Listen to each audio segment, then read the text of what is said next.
The CEOs of the four biggest tech companies will appear in front of the House Judiciary Committee on Monday. Tech titans Jeff Bezos, Tim Cook, Sundar Pichai, and Mark Zuckerberg will face tough questions on a range of topics from antitrust issues and others. Their responses are expected to be, hey, just don't punish us because we're successful. And just moments ago, the House announcing that they have also invited Twitter CEO Jack Dorsey. The founder of disruptive tech research, Lou Bassanese, joins me now. Lou, give us a preview of Monday.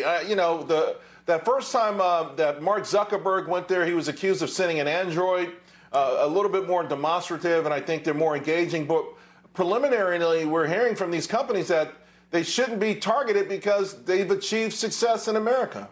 Yeah, look, it's deja vu all over again, Charles. I think we've been having these testimonies for 2 years running, Congress threatening to regulate big tech, and they just really haven't come up with any practical ways. So I think you're going to see each CEO, like you said, give a rundown why you cannot practically regulate and break them up. Facebook's going to say that, look, you should control the privacy with laws. How do you break up a social network? From Amazon and Apple's perspective, go ahead. No, what if they were broken up? I mean, what would that mean for investors? I just don't see a practical way to do it. I think, look, the users drive those networks, right? Are we going to break them up into geographic segments like cliques in high school? Those users are going to find each other again. So I just don't think there's a practical way Facebook can be broken up into smaller components.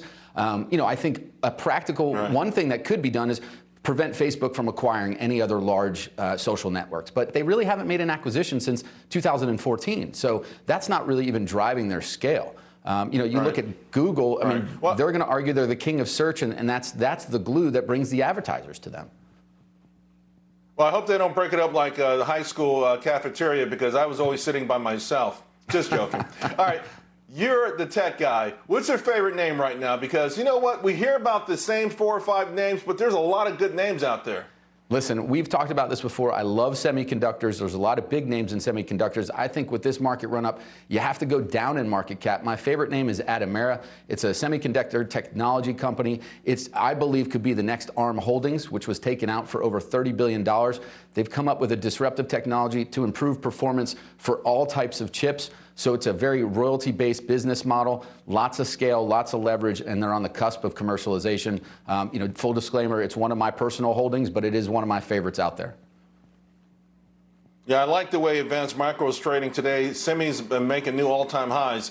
Let's talk about the big news after the bell, and I want you to help me handicap 2 names that are obviously influential to the entire market.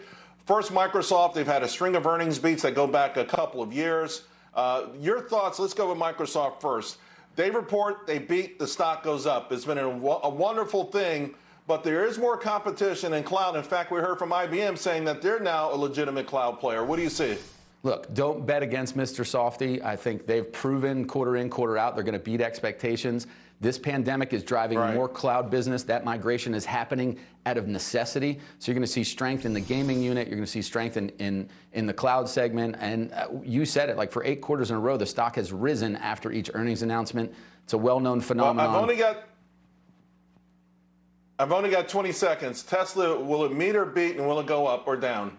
Listen, break out the popcorn. The Tesla circus is going to begin. I think there's some bold promises from Elon Musk and not backed by much reality. So I'm going to bet on a decline. I tell you what. All right, do bet on a decline. $20 billion of this stock is short.